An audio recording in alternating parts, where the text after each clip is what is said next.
পৃথিবীতে বাঁচতে গেলে বন্ধু বান্ধব আত্মীয় স্বজন শুভাকাঙ্ক্ষী সব লাগে সত্যি, কিন্তু আপনি একবার যদি একা বেঁচে থাকার সামর্থ্য অর্জন করে ফেলতে পারেন, তারপর আর কাউকেই লাগবে না।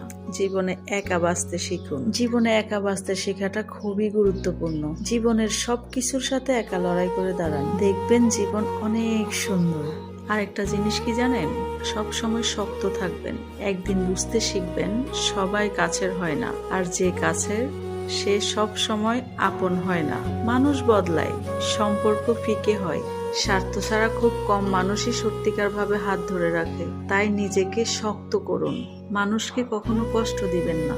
মানুষ বাঁচে বা কয়দিন। মানুষের বদদোয়া মানুষকে ভালো থাকতে দেয় না। আজকে রাতে মারা গেলে কাল সকালে মাটি দিতে আসবে সবাই। কিসের এত অহংকার, কিসের এত নাটক? এই দুনিয়ার সবকিছুই মিথ্যে। মনে রাখবেন, কর্মফল খুব ভয়ঙ্কর জিনিস। আজ আপনি যা করবেন কাল তাই ফিরে পাবেন। মানুষ মানুষের হক কেড়ে নিতে পারে, তবে ভাগ্যকে না। আমার ভাগ্যে যা থাকবে তা পাহাড়ের চূড়ায় থাকলেও আমি পাবো। আমার আল্লাহ একদিন আমাকে পরিপূর্ণ করে দিবেন ইনশাআল্লাহ। আমি দুই ধরনের। প্রথমত, আমার মনে জায়গা করতে পারলে আমি তার জন্য জীবনও দিতে পারি। দ্বিতীয়ত, একবার মন থেকে উঠে গেলে মরে গেলেও তার দিকে ফিরে তাকাবো না। এতক্ষণ যতগুলো কথা বলছি, এই কথাগুলো